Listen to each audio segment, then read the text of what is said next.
I'll never forget the look that woman gave me. Not pity, not judgment, just curiosity. And for a man like me, a broke single dad who walked into a skyscraper hoping for a shot at a technician job, that one look changed everything. I was sweating through my shirt. My resume was crumpled from the death grip I had on it, and my stomach hadn't seen real food since last night's toast. I'd taken a bus, jogged 6 blocks, and climbed 15 floors when the elevator stalled. I burst into this glass-walled boardroom, thinking I was just in time. But the second I stepped in, silence hit me like a slap. Suits, dozens of them, high heels clicking on marble, crystal water bottles, laptops, sharp eyes, and me, standing there in scuffed shoes and thrift store clothes, breathing too hard. "Sir, this room is for executive interviews only." The receptionist said like I just tracked mud into a museum. I was about to apologize, heart racing, head spinning, when I heard her voice. "Let him sit." I turned. She had this calm power to her. A woman who knew exactly who she was. Slim, elegant, commanding. Probably never had to pick between rent and groceries. I didn't know her name at the time, but later, I'd find out she was Madison Rhodes, CEO of Halson Technologies. Multi-billion-dollar empire. And, somehow, she was looking at me like I was worth something. "Go ahead," she said again, this time softer. "What did you come here to say?" I almost laughed. Was this a joke? I was here for a maintenance job. Not this. But she was serious. And I don't know what came over me, but I opened my mouth and told her everything. The truth. No filters. I told her I'd fixed engines my whole life. That I'd raised my daughter alone since my ex walked out 3 years ago. That I worked all night and still showed up because I needed this. Not just for the paycheck, but to prove to my kid that I wasn't giving up. For a moment, nobody spoke. Then she looked me dead in the eye and said 5 words I'll never forget. "I won't let you go." I didn't know whether to feel grateful or embarrassed. Everyone else in that room looked like they wanted me gone. I could feel the tension pulsing off their tailored suits and high-priced perfume. Like I had invaded some elite space. Because I had. But she didn't blink. Madison Rhodes just sat there, her elbows on the glass table, fingers steepled like she was studying something rare. Something unexpected. "Me. Jake Bennett," she repeated after glancing at my resume. "Why are you really here?" The question hit me harder than it should have. My throat went dry. Why was I really there? Because my daughter Lily had outgrown her shoes again, and I couldn't keep sending her to school in sneakers that flapped when she walked. Because the rent was 2 weeks past due, and my landlord had started pausing before saying hello, like he was working up the nerve to kick us out. Because the night before, I'd eaten leftover mashed potatoes while Lily asked if Santa was still coming this year. And I'd lied. I'd smiled and said, "He never forgets good kids." That's why I was there. But I couldn't say all that. So instead, I took a breath and said, "I'm tired of patching things up just to watch them fall apart again." She tilted her head. "That's not on your resume." I couldn't help it, I smiled. A little crooked, worn-out thing. That's because people don't hire broken stories. They hire clean summaries. Madison leaned back, crossed her arms, and said something I never expected. "Maybe I'm not looking for clean." That was the moment everything shifted. She didn't dismiss me. She didn't laugh. She invited me to sit with the others. These were people with MBAs and custom-tailored portfolios, and now I was next to them, feeling like I'd stumbled into the lion's den with grease under my nails. I should have left, but instead I stayed. And then something strange happened. Madison redirected the entire meeting toward me. "I want you all to hear something," she said, nodding at me. "Tell them the story you told me. From the start." I looked at the faces around the table. Blank. Cold. Curious. And I told them. About the nights I worked on 3 cars back-to-back while Lily slept on the garage sofa. About the Christmas I built her a dollhouse from plywood and spray paint because I couldn't afford one. About the day her teacher pulled me aside to say Lily had written my dad as my hero on a school project, and how I'd gone home and cried in the bathroom so she wouldn't see. My voice shook, but I didn't stop. I told the truth. Not the resumed truth, the real truth. When I was done, nobody clapped. Nobody smiled. But they listened. And Madison, she looked me dead in the eye and said, "You don't belong under anyone's floor. You're the foundation." That line, it broke something in me. In a good way. Like someone had finally seen me. Not as a screw-up dad with a broke-down car and a messy past, but as a man who never quit. She stood up and nodded once. Mr. Bennett, I'm not letting you go. And just like that, the job I'd come for, the technician role, was off the table. Because she had something else in mind. Something much bigger. Something that scared the hell out of me. But it was the kind of fear that comes right before your life changes forever. The next morning, I stood outside Halson Technologies again, but this time, not in the reception line. I had an employee badge clipped to my chest. I couldn't believe it. The night before, I barely slept. I kept staring at the ceiling, replaying Madison's words. I'm not letting you go. What did she mean? She didn't offer me the technician job. She didn't even mention a position. She just told me to come back at 8 a.m. sharp. And so I did, wearing the same pair of slacks, freshly washed and ironed with an old towel. My daughter Lily gave me a thumbs up as I dropped her at school. Crush it, Daddy, she whispered. She had no idea I was stepping into something completely foreign, a whole new world. When I arrived, a woman in HR handed me a welcome folder. You're shadowing Madison's team for now, she said with a polite nod. Executive operations. I blinked. I think there's been a mistake. She cut me off with a smile. No mistake. Ms. Rhodes insisted personally. My palms were sweating. I didn't belong here. I was a guy who could rebuild a carburetor in 30 minutes, but spreadsheets, board meetings, quarterly reports, that wasn't my lane. Hell, I didn't even have a college degree. But Madison was waiting for me upstairs. So I took the elevator, my heart thudding like a drum line. The glass doors to the executive floor opened. There she was, standing near a massive window, arms folded, watching the skyline like she owned it. Because she did. She turned as I entered. You showed up. Ah, yeah. Good. Because I don't gamble on people who don't. I stepped inside slowly. Look, I appreciate what you did yesterday, but I'm not sure I'm cut out for whatever this is. She narrowed her eyes, studying me. Jake, let's get something straight. This isn't charity. I don't do handouts. I stiffen a little. Then why am I here? Because people with your kind of grit are hard to find. I've hired Ivy League grads with golden resumes and no soul. But you? You're cracked, yeah. But light gets in through cracks. That's who I want around me. It hit me like a punch, because it wasn't flattery. It was conviction. Madison gestured to a sleek chair at her meeting table. Sit. I sat. She walked over, dropped a folder in front of me. These are internal reports. Weekly project briefings. You're going to study them and sit in on our next meeting. You don't need to speak. Just listen. I stared at the folder like it was written in another language. I don't know any of this. You'll learn, she said, already turning to her laptop. I've got 10 suits out there who know data. What I need is someone who knows people. That made me pause. Why me? Madison didn't look up as she typed. Because when you talked yesterday, the whole room fell quiet. Do you have any idea how rare that is? I didn't. Not really. I had always thought of myself as invisible. A background character in everyone else's life. The guy who fixed things and disappeared. The one who was always just trying to survive. And now, suddenly, I mattered? I spent that day trying not to breathe too loud. I took notes like my life depended on it. I Googled terms under the desk. KPI. ROI. Market positioning. Synergy. What did any of it mean? But here's what I didn't know. How to read a room. How to sense when someone was lying.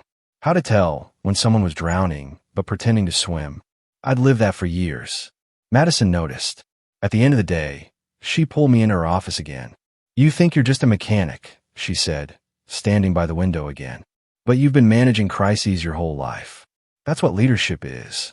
I exhaled slowly. I don't want to disappoint you. You will, she said with a smirk. Everyone does. That's not what I'm afraid of. I just don't want you quitting before you realize you were made for more. My throat tightened. Nobody had ever told me I was made for more. Not my parents. Not my teachers. Not even my ex-wife. But she said like a fact. Like gravity. And right then, something in me shifted. The mechanic in me didn't die. But the man inside me, the one I'd buried under years of debt, failure, and exhaustion, he stirred. He stood up. He whispered, "Don't screw this up." So I didn't. It didn't take long for the whispers to start. By the end of my first week on Madison's team, I could feel it in the hallways. The stares. The awkward pauses when I entered a room. The snickers behind glossy tablets. Not everyone in Halson Technologies was thrilled to see a grease-stained nobody suddenly walking the executive floor like he had a seat at the table. I wasn't stupid. I knew I didn't look the part. I still wore the same 2 shirts in rotation, tried to blend in during meetings, kept my head down and my ears open. But I also knew something else. I was trying. And for the first time in years, I felt like maybe that counted for something. Until the day I met Cal Holloway. He was the head of strategy. Clean-shaven, crisp tie, a Rolex that probably cost more than my truck. He'd worked under Madison for 6 years and made sure everyone knew it.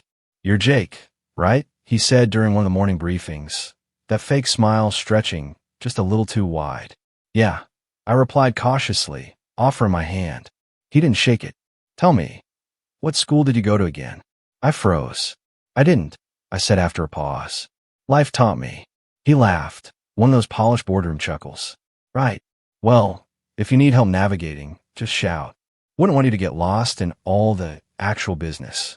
I smiled politely, but my jaw clenched. He didn't see me as a threat. He saw me as a stain. Something temporary. Disposable.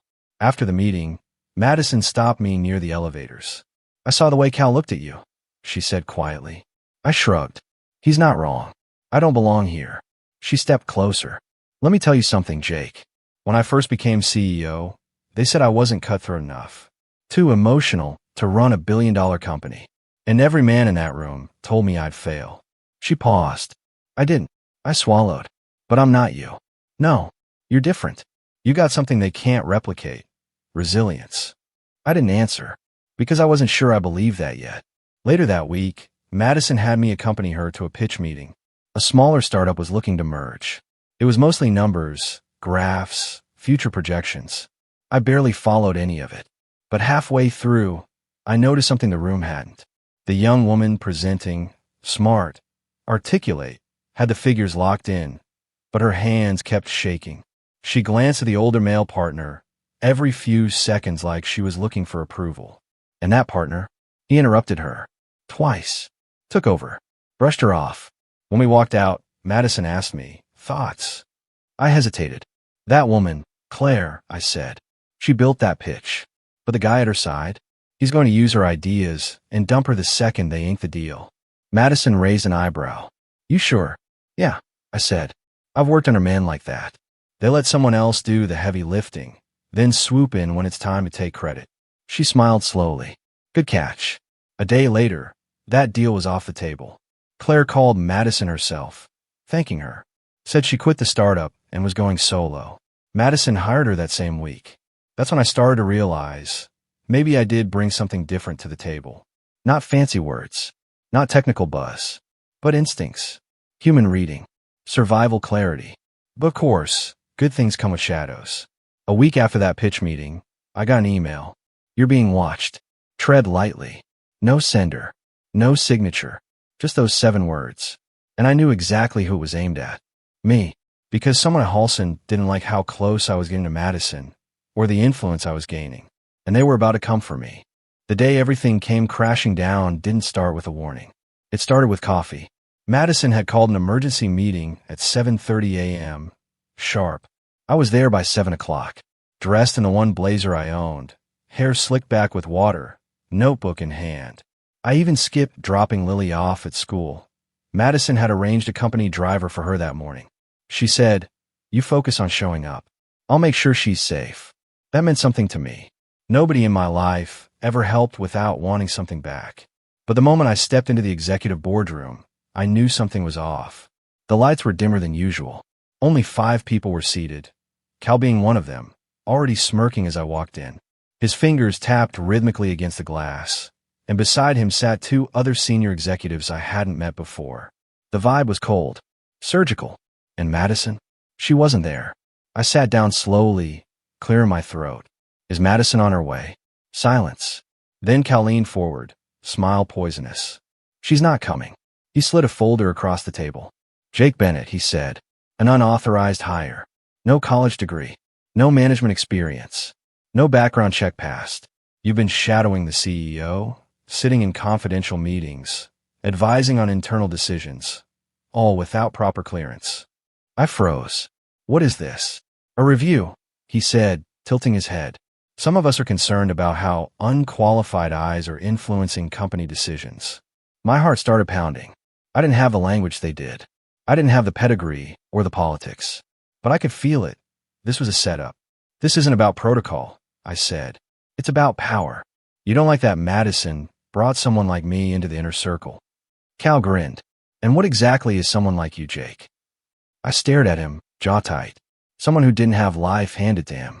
Someone who sees through the masks you all wear. The older executive to his right finally spoke. We're recommending immediate termination. HR's already been notified. I didn't say anything for a second. I just stared at the folder in front of me. And then the door opened. Madison walked in, calm, focused, eyes sharp like a blade. Terminate him, she said, voice quiet. Everyone turned. She stepped in, set her phone on the table, and hit play. It was a recording. A voice. Cal's voice, laughing. If I push hard enough, he'll quit on his own. Guy like that. He's not built for this. Madison can't protect him forever. The room went dead silent. Cal's smile dropped. Madison raised an eyebrow. I've had my eye on this room for weeks. I wanted to see how long it would take for the rot to show itself. She looked at me. And you, Jake, I didn't bring you here to fix engines. I brought you here because this company is broken, and people like you, who don't fake who they are how we rebuild. She turned back to the room. Cal, effective immediately. You're suspended pending investigation. The others? You'll be reviewed. Jake stays. I couldn't breathe. It was like someone just slammed sunlight through a locked door. As they filtered out one by one, eyes darting, furious, embarrassed, Madison stayed. She didn't speak right away. She just stood there, watching me. You okay? She asked. I nodded slowly. I don't think I was ever meant to survive a room like that. She smiled faintly. You weren't. But you didn't survive it. You owned it. That night, I got home, picked Lily up from the neighbors, and cooked us pancakes for dinner. She told me about a drawing she made at school, a picture of me, standing on a big stage, with a gold star over my head. It said, "My dad is brave." I stared at that drawing for a long time, because she didn't know everything. She didn't know about the hallway stairs, the late nights, the threat of being ripped apart from the inside by people in expensive suits who'd never struggled a day in their lives. But she saw the truth anyway. And that truth, I was no longer just a struggling single dad. I was proof that sometimes the wrong interview turns out to be the right beginning.